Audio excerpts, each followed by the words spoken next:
Asianet news ചാനലിന്റെ കോഴിക്കോട് ഓഫീസിൽ police പരിശോധന. കുട്ടികളെ ലഹരിക്ക് അടിമയാക്കുന്നതുമായി ബന്ധപ്പെട്ട് സംപ്രേഷണം ചെയ്ത വാർത്തയിൽ 14 വയസ്സുള്ള പെൺകുട്ടിയുമായുള്ള അഭിമുഖം വ്യാജമായി ചിത്രീകരിച്ചതാണെന്ന പരാതി ഉയർന്നിരുന്നു. സംഭവത്തിൽ PV അൻവർ MLAയുടെ പരാതിയിൽ ഏഷ്യാനെറ്റ് ന്യൂസിനെതിരെ കഴിഞ്ഞ ദിവസം കോഴിക്കോട് വെള്ളയിൽ പോലീസ് കേസെടുത്തിരുന്നു.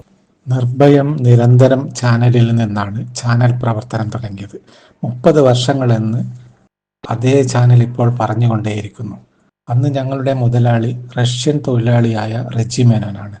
ശശികുമാർ റെജി മേനോൻ കൂട്ടുകെട്ടിലാണ് ചാനൽ തുടങ്ങുന്നത്. വാർത്തകൾ വായിക്കുന്നത് മനിലയിൽ വെച്ചാണ്. ഇന്ത്യയിൽ ഒരിടത്തും ഉപഗ്രഹ സാന്നിധ്യമില്ലാത്തതിനാൽ മലേഷ്യക്കരികിൽ മനില എന്ന സ്ഥലത്താണ് വാർത്ത വായിച്ചത്. ഇന്ത്യയിൽ വാർത്ത വായിക്കാനുള്ള സൗകര്യം ദൂരദർശന് മാത്രം. കൊച്ചി ആസ്ഥാനമായി തുടങ്ങിയ സദ്വാർത്ത ദിനപത്രത്തിൽ നിന്നാണ് ഞങ്ങൾ ചാനലിൽ എത്തുന്നത്. മലയാളത്തിലെ എക്കാലത്തെ ഇൻവെസ്റ്റിഗേറ്റീവ് ജേർണലിസ്റ്റായ ജയചന്ദ്രൻ മാതൃഭൂമി വിട്ടാണ് ഏഷ്യാനെറ്റ് എന്ന പുതിയ സംരംഭത്തിലെത്തുന്നത്. മലബാർ ബ്യൂറോ എന്നത് ജയചന്ദ്രന്റെ കോഴിക്കോട് വീട്ടിലെ ഓഫീസ് മുറിയാണ്. 5 ജില്ലകളെ നിയന്ത്രിക്കുന്നത് അവിടെ വെച്ചായിരുന്നു. ഏഷ്യാനെറ്റിന് മലബാറിൽ എവിടെയും ഓഫീസുകളോ ക്യാമറയോ ഇല്ല. സദ്വാർത്ത കണ്ണൂർ ബ്യൂറോ ചീഫായ എൻ്റെ ചെറിയ ഹോട്ടൽ മുറിയിൽ നിന്നാണ് ഏഷ്യാനെറ്റിനും വാർത്ത അയച്ചത്. വാർത്ത അയക്കുക എന്നത് 30 വർഷങ്ങൾക്ക് മുൻപ് ശ്രമകരമായ ജോലിയാണ്. കണ്ണൂരിൽ നിന്നും ലാൻഡ് ഫോണിൽ കോഴിക്കോട്ടെ ജയചന്ദ്രന്റെ വീട്ടിലേക്കാണ് വിളിച്ചു പറയുക. വിഷ്വൽ അയക്കാൻ ഒരു സാധ്യതയും ഇല്ലായിരുന്നു അന്ന്. ഏഷ്യാനെറ്റ് സാധാരണ ടിവികളിൽ അക്കാലത്ത് കിട്ടാറില്ല. ഏഷ്യാനെറ്റിൻ്റെതായ വളഞ്ഞു പൊളഞ്ഞ ഒരു കമ്പ് പോലെ സ്ഥാപിച്ച കമ്പിയിലാണ് പിക്ചർ ലഭിക്കുകയുള്ളൂ. വളരെ ചുരുക്കം വിരലിലെണ്ണാവുന്നവർ മാത്രം കാണുന്ന ഒരു ചാനലിൽ ജോലി ചെയ്യുക എളുപ്പമല്ല. സദ്വാർത്ത വിട്ടെറിഞ്ഞ് പ്രമോദ് രാമനാണ് മനിലയിൽ ആദ്യമായി വാർത്ത വായനക്ക് തുടക്കം കുറിച്ചത്. ഇന്ന് പ്രമോദ് രാമൻ മീഡിയ വണ്ണിന്റെ ചീഫായി പ്രവർത്തിക്കുന്നു. പട്ടിണിയും പരിവട്ടവുമായി നാടുകൾ തള്ളി നീക്കിയത് മലയാളികളായ ചില സുഹൃത്തുക്കളുടെ സഹായത്താലെയാണെന്ന് പ്രമോദ് പറയാറുണ്ട്. അത്രയേറെ ദുരിതങ്ങളും ദുരഭിമാനങ്ങളും ഏറ്റുവാങ്ങിയാണ് ഏഷ്യാനെറ്റ് എന്ന പടിപടിയായി ഉയർന്നു വന്നത്.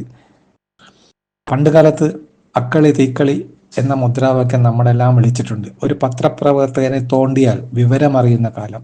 അത് ഏത് പത്രമാണെന്നോ ഏത് മുതലാളിയെന്നോ നോക്കാതെ പ്രസ് ക്ലബിൽ പ്രതിഷേധവും രാത്രികാലങ്ങളിൽ പന്തം കൊളുത്തി പ്രകടനങ്ങളും നടത്തിയിട്ടുണ്ട്. പത്രപ്രവർത്തകർ അക്കാലത്ത് ഒറ്റക്കെട്ടാണ്. വാർത്താ ശേഖരണത്തിൽ മാത്രമാണ് വേർതിരിയുന്നത്. വർഷങ്ങൾക്ക് മുൻപ് വയനാട്ടിലെ ഫോറസ്റ്റ് ജീപ്പിൽ മാനിനെ വെടിവെച്ച് ബാക്ക് സീറ്റിൽ കൊണ്ടുവരുന്ന ദൃശ്യം പകർത്തിയ ജയചന്ദ്രനെതിരെ കേസെടുത്തു. എന്നാൽ വൈകുന്നേരമായപ്പോഴേക്കും കേരളം തിളച്ചു മറിയുകയായിരുന്നു. ജയചന്ദ്രനെ നിരുപാധികം വിട്ടയക്കേണ്ടി വന്നു. ഇത് 100 കണക്കിന് ഉദാഹരണങ്ങളിൽ ഒന്ന് മാത്രം. 1975 അടിയന്തരാവസ്ഥ നാടുകളിൽ എഡിറ്റോറിയൽ പേജ് കറുത്ത ചായം പൂശിയാണ് പുറത്തിറക്കിയത്.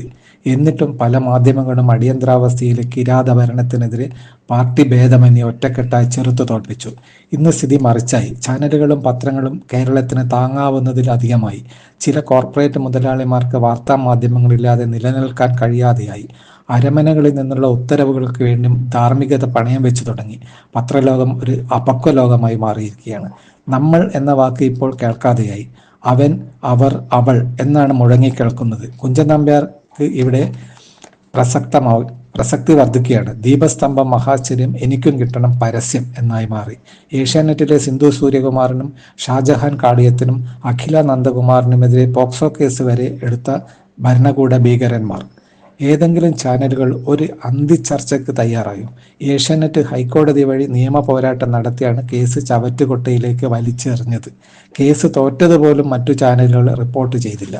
ഒരുപാട് അപമാനങ്ങൾ സൈബർ ലോകത്തായാലും പുറത്തായാലും ഞാനടക്കം നമ്മുടെ ടീം എല്ലാം സഹിച്ച് കാത്തിരുന്നത് ഇന്നൊരു ദിവസത്തിന് വേണ്ടിയാണ്. കാരണം കെട്ടിപ്പൊക്കിക്കൊണ്ടുവന്ന ഈ കേസ് എവിടെ എത്തും എന്ന് നമുക്കെല്ലാവർക്കും അറിയാമായിരുന്നു. പക്ഷേ അത് എത്തുന്ന ഒരു ദിനത്തിന് വേണ്ടി കാത്തിരിക്കണമായിരുന്നു. നമ്മൾ ഒരുപാട് കാത്തിരുന്നു.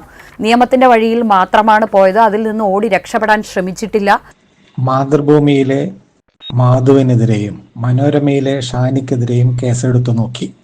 ജനൻ TVയിലെ അനിൽ നമ്പ്യാർ, 24-ലെ ദീപക് ധർമ്മടം, റിപ്പോർട്ടർ ചാനലിന്റെ പഴയ മേധാവി നികേഷ് കുമാർ എന്നിവർക്കൊക്കെ എതിരായി കള്ളക്കേസുകൾ ഫയൽ ചെയ്തത് കോടതികൾ കയറ്റി ഇറക്കിയിട്ടുണ്ട്.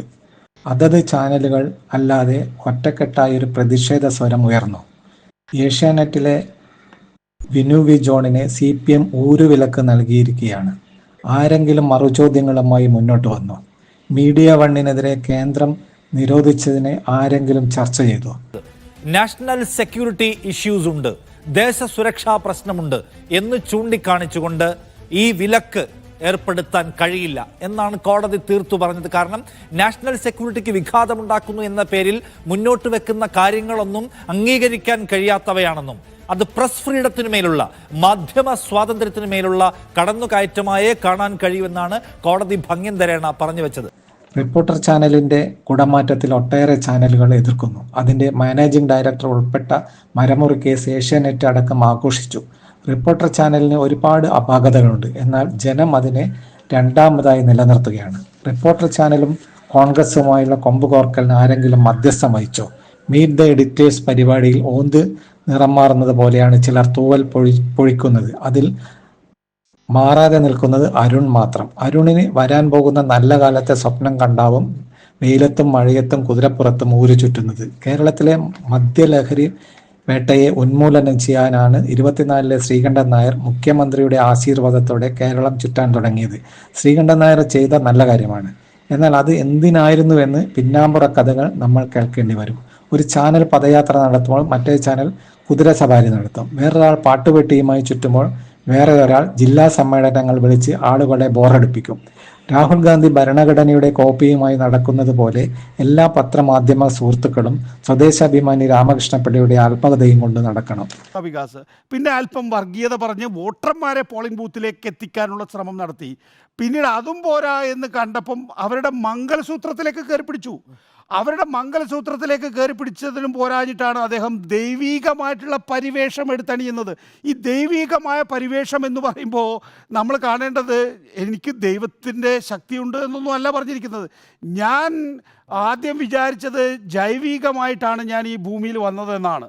പിന്നീട് എൻ്റെ അമ്മയുടെ മരണത്തിന് ശേഷം ഉണ്ടായിട്ടുള്ള സംഭവവികാസങ്ങളിലൂടെ ഞാൻ മനസ്സിലാക്കി അങ്ങനെയല്ല ദൈവം എന്നെ അയച്ചതാണെന്ന്. ഞാൻ എൻ്റെ അമ്മ എന്നെ പ്രസവിച്ചതല്ല എന്നാണ് അദ്ദേഹം പറയുന്നത്. ഷാഹിനയും വിധു വിൻസെന്റും നിലപാടുകൾ ഉറച്ചു നിന്നവരാണ്. അതിനാൽ തന്നെ അവരിപ്പോൾ മലയാളികൾ ചർച്ച ചെയ്യുന്നില്ല. കേരളത്തിൽ കുലുങ്ങാതെയും മാറാതെയും ഉറച്ച നിലപാടുകൾ സ്വീകരിക്കുന്ന ചുരുക്കം ചില പത്രപ്രവർത്തകരാണ് ഇന്നും ലൈവായി നിലനിൽക്കുന്നത്. അതിൽ ഏഷ്യാനെറ്റിലെ വിനു വി ജോൺ, ഷാജഹാൻ കാളിയത്ത്, മനോരമയിലെ ഷാനി പ്രഭാകരൻ, മാതൃഭൂമിയിലെ മാധു, കൈരളി TV-യിലെ NP ചന്ദ്രശേഖരൻ തുടങ്ങിയ വിരലിലെണ്ണാവുന്നവർ മാത്രം. ബാക്കി ഭൂരിപക്ഷവും സാഹചര്യവും ദാരിദ്ര്യവും നിലനിൽപ്പിനായി പല കൂടുകളും മാറിയിട്ടുണ്ട്. അവരെ കുറ്റം പറയുന്നത് ശരിയല്ല. അവരിൽ പലരും മനസ്സുകൊണ്ട് നല്ല പത്രപ്രവർത്തകരാണ്. ദാരിദ്ര്യരേഖയ്ക്ക് താഴെ നിൽക്കുന്നവരാണ് നമ്മുടെ നാട്ടിലെ ഭൂരിപക്ഷം പത്രമാധ്യമങ്ങളും. മറ്റു ചിലർ അതിസമ്പന്നതയുടെ പൊൻകിരീടമണിയുന്നവരാണ്. മലയാള ചാനലുകളും പത്രങ്ങളും ഒരുമയുടെ പൂങ്കാവനം സൃഷ്ടിക്കുന്നവരാകണം. സ്ത്രീകൾ മുഖ്യധാരയിലേക്ക് എത്തുന്നതിന് എത്രമാത്രം തടസ്സങ്ങൾ, എത്രമാത്രം പ്രതിബന്ധങ്ങൾ സൃഷ്ടിക്കും, അത് സ്വാഭാവികമായി ഉണ്ടാകുന്നതുണ്ട്, ബോധപൂർവം ഉണ്ടാക്കുന്നതുണ്ട്. നമ്മുടേതുപോലെ ഒരു അന്തരീക്ഷത്തിൽ, നമ്മുടേതുപോലെ ഒരു സാമൂഹിക അന്തരീക്ഷത്തിൽ ഒരു മുഖ്യധാര മാധ്യമത്തിന്റെ ഏറ്റവും തലപ്പത്ത് തീരുമാനങ്ങൾ എടുക്കുന്ന നിലയിലേക്ക് സ്ത്രീകൾ എത്തുന്നത് അപൂർവമാണ്. അങ്ങനെ എത്തുന്ന ആളുകളെ മറ്റ് രാഷ്ട്രീയ വിയോജിപ്പുകളുടെ പേരിൽ പോക്സോ പോലെ കേസ് ചുമത്തി നിശബ്ദരാക്കാൻ ശ്രമിച്ചത് പരാജയപ്പെട്ട ദിവസമാണിത്. നീതിയുടെ വിജയമെന്ന് ആവർത്തിച്ച് പറയാൻ കഴിയുന്ന ദിവസം. പ്രസ് ക്ലബ്ബുകൾ വെറും ക്ലബ്ബുകളായി മാറാതെ വിരൽ ചൂണ്ടാൻ പഠിപ്പിക്കുന്ന ആസ്ഥാന കളരികളാവണം. ഇതൊക്കെ പറയാൻ നീ ആരാണെന്ന ചോദ്യം ഞാനും കേൾക്കുന്നു. അതിനൊരു ഉത്തരം മാത്രം: ഞാനൊരു ഒന്നുമല്ലാതായതിനാലാണ് എനിക്ക് ചിലത് പറയാൻ കഴിയുന്നത്. എനിക്കറിയില്ല എന്ന് പറയുന്നത് എനിക്ക് അറിയാവുന്നതിനാലാണ്. Vision India TV.